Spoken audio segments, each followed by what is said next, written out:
banyak kritik yang dibuat oleh Martin Luther terhadap gereja. Salah satunya yang paling penting adalah Martin Luther mengkritik misa sebagai kurban.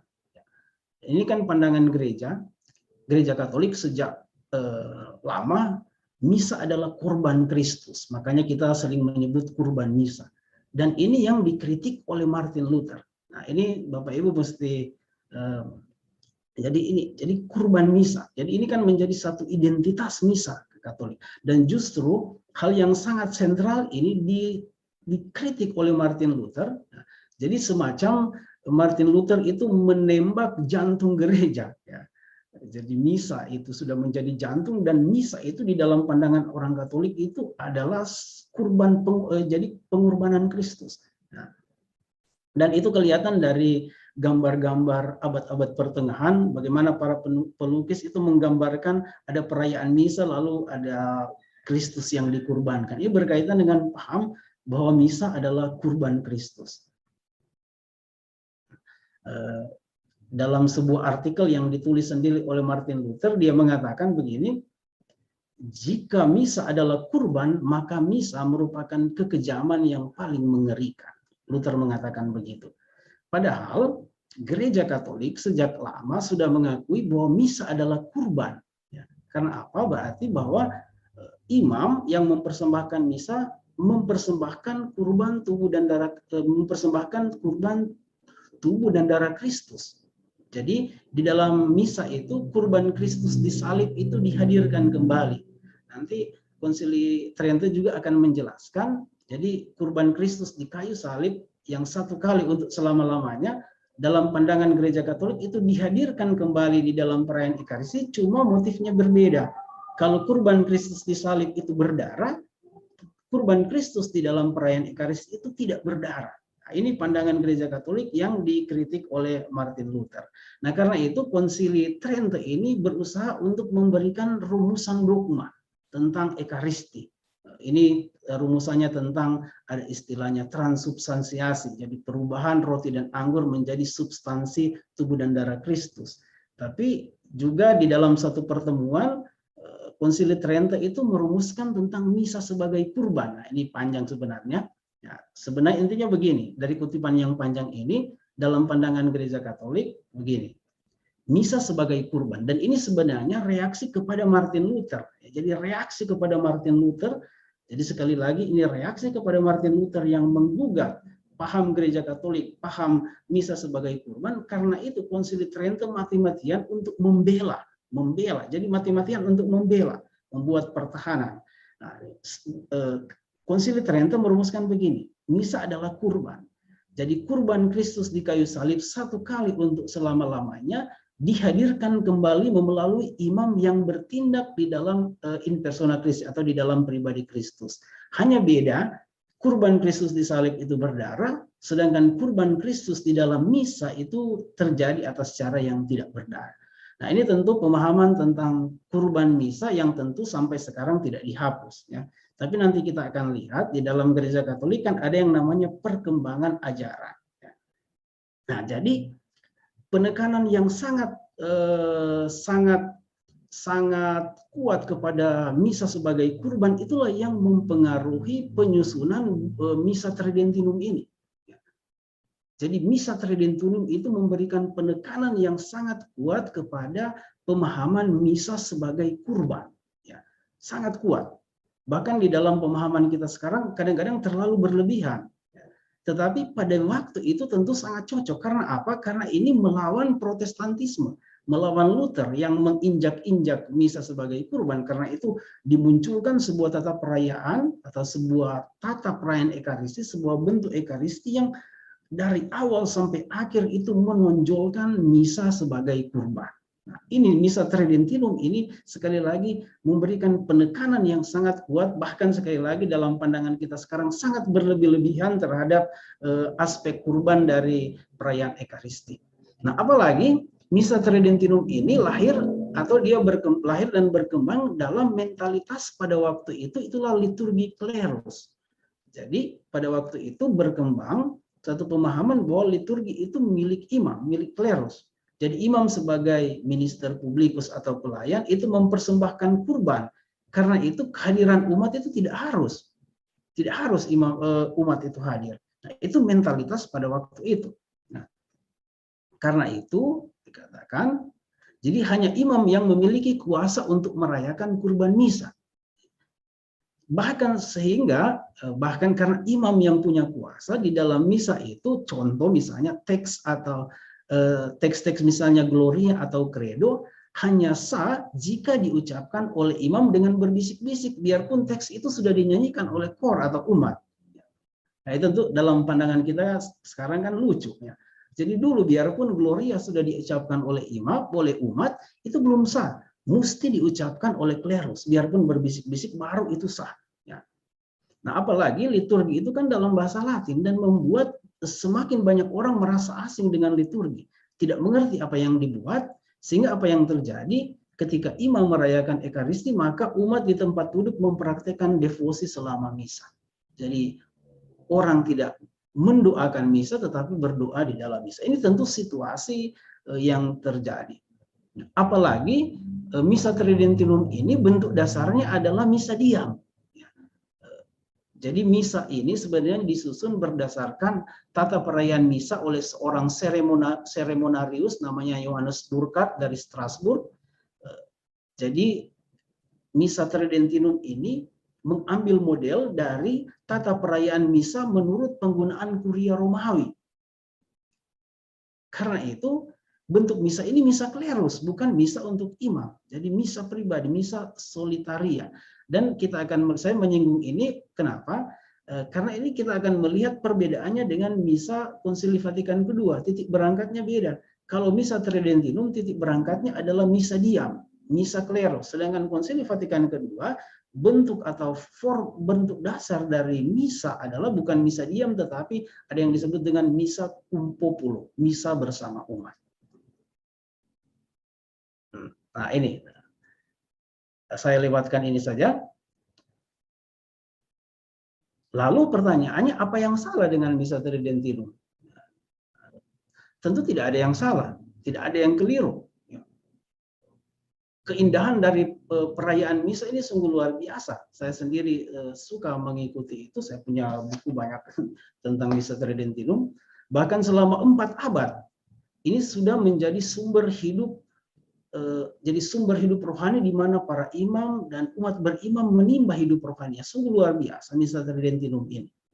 Jadi tidak ada yang salah. Bahkan sampai sekarang ada begitu banyak umat, terlepas dari pandangannya yang tradisionalis atau tidak, ada begitu banyak umat yang merasa at home dengan misa Tridentinum ini. Tidak mengerti tentang perdebatan tradisionalis atau modernis, tidak mengerti.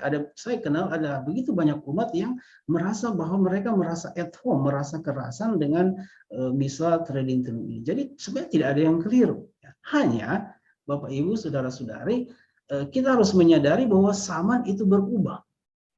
Mentalitas manusia pun berubah. Apalagi ajaran iman yang bersumber dari kitab suci dan tradisi terus mengalami perkembangan. Dan inilah yang ditangkap oleh, saya menyebut gerakan liturgis atau liturgical movement pada abad ke-19 dan ke-20. Kenapa saya menyinggung ini? Karena inilah yang akan mempersiapkan yang disebut dengan reformasi liturgi Konsili Vatikan II. Nah, gerakan liturgis ini, jadi sebenarnya gerakan pastoral atau inisiatif dari kelompok atau individu-individu untuk menemukan kembali makna gereja dan liturgi, tempat liturgi di dalam kehidupan Kristiani demi untuk menguatkan dan mendorong partisipasi aktif umat. Ini sebenarnya gerakan liturgis. Gerakan ini menyadari bahwa liturgi bukan monopoli klerus, tetapi juga bukan urusan privat. Liturgi adalah perayaan seluruh gereja. Dan ini kita lihat, ide ini kan abad 19, abad 20. Untuk kita sekarang ini hal yang biasa, partisipasi aktif. Tetapi pada abad itu ini satu hal yang sangat revolusioner. Selama berabad-abad, liturgi itu selalu diidentikan dengan klerus. umat itu sedikit dimarginalkan. Lalu kemudian muncul sebuah gerakan yang coba untuk menemukan kembali peranan umat di dalam liturgi. Ini tentu sangat revolusioner. Nah, gerakan ini pertama-tama dimulai dari biara-biara Benediktin di Eropa, ya. Karena pada waktu itu di Eropa umat masyarakat itu sementara mengalami sebuah pembaharuan hidup yang ditandai keinginan untuk bertolak kembali kepada tradisi gereja. Juga ada usaha untuk memahami gereja secara baru. Lalu gerakan-gerakan liturgis itu juga diprakarsai oleh para paus. Misalnya Paus Pius Paus Pius ke-10. Nah, dalam satu dokumennya tentang musik gereja, Paus ini tahun di tahun 1903, Paus sudah berbicara tentang partisipasi aktif seluruh umat beriman dalam misteri-misteri suci. Jadi pada zaman ini satu hal yang sangat revolusioner. Untuk bagi kita sekarang satu hal yang biasa, bahwa umat berpartisipasi satu hal yang biasa. Tetapi pada zaman ini, setelah berabad-abad umat itu kehilangan partisipasi, maka ketika Paus berbicara tentang partisipasi aktif, ini satu hal yang sangat revolusioner. Dan kita melihat sudah mulai ada pembaharuan di dalam liturgi sedikit demi sedikit. Misalnya dalam dokumen Sacra Tridentina, membuka jalan untuk komuni yang lebih sering untuk orang awam.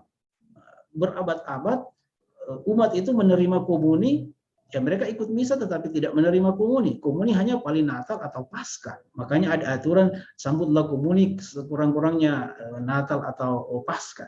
Tapi kemudian Paus ini menginisiasi kalau boleh umat itu semakin sering.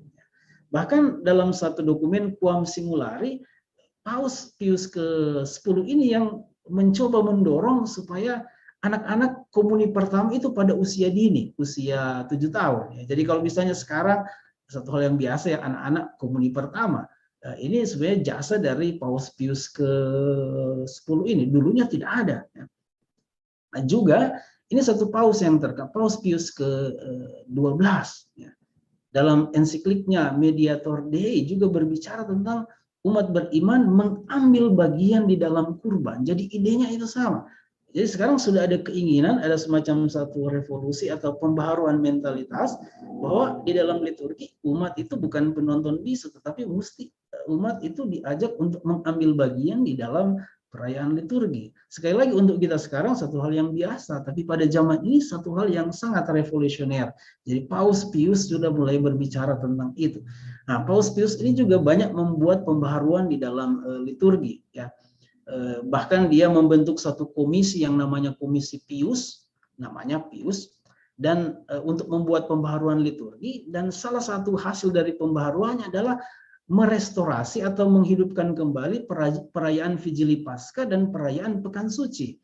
Nah, Bapak Ibu, saudara-saudari, mungkin kita tidak sadar, tetapi selama berabad-abad yang namanya Vigili Paskah itu dicabut dari tempatnya. Jadi sampai tahun 1952, jadi berabad-abad sampai tahun ini, umat Katolik merayakan Vigili Paskah bukan pada malamnya, tetapi pada pagi hari, ya, atau pada siang hari, sehingga makna Vigili itu maknanya kehilangan. Nah, Paus Pius ini dia merestorasi, membaharui lagi Vigili Paskah. Jadi Vigili Paskah itu ditempatkan lagi di dalam tempatnya yang sesungguhnya, itulah pada malam hari.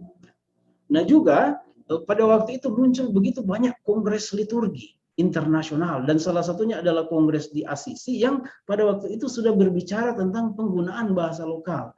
Nah, Bapak Ibu, saudara-saudara, yang untuk kita sekarang satu hal yang biasa bahwa kita bisa mendoakan liturgi di dalam bahasa kita, tetapi pada tahun-tahun seperti ini liturgi itu dibawakan semua di dalam bahasa Latin. Tapi ada satu kongres yang sudah berbicara tentang penggunaan bahasa lokal. Nah, hal yang menarik dalam sambutannya Paus Pius ke-12 dia mengatakan begini. Pembaharuan liturgi, dia melihat pembaharuan liturgi sebagai kuasa penyelenggaraan ilahi bagi manusia di zaman kita dan sebagai karya roh yang penuh rahmat di dalam gereja. Dan ini tentu yang menjadi pegangan di dalam pembaharuan liturgi Konsili Vatikan II. Jadi roh itu tentu membimbing usaha dari para bapak konsili untuk membuat pembaharuan itu. Jadi semacam ada sebuah kesadaran rohani bahwa pembaharuan. Jadi kalau begitu banyak umat menginginkan pembaharuan, nah ini berarti karya roh di situ. Itu yang dilihat oleh Paus Pius ke-12. Juga Yohanes Paulus ke-23, ini ada pembaharuan yang dia buat. Nanti kita bisa. Nah, ini yang penting, itu semangat di balik gerakan liturgis ini, dan semangat inilah yang mungkin akan memberikan jawaban kepada kita kenapa perlu ada pembaharuan. Jadi zaman itu berubah, dan semangat dari gerakan liturgis yang tadi saya sudah sebutkan, mereka itu menemukan kembali makna gereja sebagai tubuh Kristus. Nah, karena itu juga gerakan liturgi memberikan penghargaan terhadap imamat umum seluruh umat beriman. Setelah berabad-abad konsentrasi gereja itu hanya pada klerus, nah gerakan liturgi menemukan kembali imamat umum seluruh umat beriman, imamat yang diberikan kepada setiap orang lewat pembaptisan. Nah, sehingga kenapa gereja sekarang berbicara tentang imamat umum kita. Nah, juga misalnya menemukan paroki sebagai komunitas yang berdoa. Jadi umat itu komunitas yang berdoa. Artinya juga liturgi sebagai sebuah perayaan komuniter. Nah, jika misa adalah perayaan umat, itu berarti partisipasi di dalam perayaan hal yang sangat penting. Nah, ini temuan-temuan dari gerakan liturgis. Juga misalnya pandangan baru tentang gereja, bahwa gereja itu terbangun dalam jiwa-jiwa orang Kristen yang hidup dalam dunia yang tidak selalu religius atau tidak selalu Kristen, apalagi pengalaman orang-orang Asia. Ya. Ini jadi juga yang sangat penting itu penemuan kembali makna misteri Paskah. Nah, kita tahu misteri Paskah itu mencakup sengsara, wafat, dan kebangkitan. Nah, selama abad pertengahan juga dalam Konsili Trento, dan itu yang kelihatan di dalam Misa Tridentinum, kadang-kadang lebih memberikan penekanan pada sengsara. Makanya bicara tentang misa sebagai kurban. Jadi lebih spesifik. Nah, gerakan liturgi menemukan bahwa yang disebut dengan misteri Paskah adalah sengsara, wafat, dan kebangkitan Kristus. Nah, karena itu liturgi kita bukan hanya perayaan kurban, tetapi perayaan sengsara, wafat, dan kebangkitan Kristus. Nah, juga yang terakhir ini sangat penting juga, satu kesadaran baru bahwa gereja itu bukan societas perfecta, atau gereja itu bukan masyarakat yang sempurna. Jadi berabad-abad rupanya gereja itu memahami kita adalah sosietas atau komunitas yang sempurna. Keselamatan itu hanya ada di dalam gereja. Nah, pandangan itu mulai berubah di dalam semua gerakan liturgi. Gereja menyadari bahwa gereja itu harus senantiasa memperbaharui diri. Muncul ada istilah Ecclesia Semper Reformanda. Jadi kalau gereja sendiri menyadari bahwa kita harus senantiasa memperbaharui diri, maka konsekuensinya ketika bicara tentang liturgi, maka liturgi pun harus membaharui diri, harus menyesuaikan diri dengan semangat zaman. Nah, jadi Bapak Ibu, saudara-saudari, pembaharuan liturgi itu bukan sesuatu yang jatuh dari langit, juga bukan ide spontan. Jadi pembaharuan liturgi yang digagas oleh Konsili Vatikan II sebenarnya sudah melalui persiapan yang sangat panjang, yang mulai digagas oleh gerakan liturgi. Jadi ini yang sebenarnya sangat penting. Jadi jangan seolah-olah menganggap bahwa pembaharuan liturgi itu temuan Bapak-Bapak Konsili Vatikan II. Tidak, itu sebenarnya pembaharuan liturgi itu sudah memang suatu gerakan zaman pada waktu itu. Satu gerakan yang sudah dimulai sejak abad ke-19, lalu kemudian Konsili Vatikan II yang memang istilahnya mengaplikasi pembaharuan itu atau memang mewujudkannya. Dan gerakan liturgis itu ini gerakan pastoral. Ya, jadi gerakan pastoral itu berarti berpikir tentang liturgi untuk umat, bukan lagi liturgi untuk klerus. Ini gerakan pastoral. Dan gerakan liturgis itu ini satu hal yang penting, menemukan perlunya pembaharuan hidup umat beriman dari liturgi. Karena itu di dalam Konsili Vatikan II, Sacrosanctum Concilium, di situ tadi sudah disinggung, liturgi adalah sumber dan puncak kehidupan Kristiani.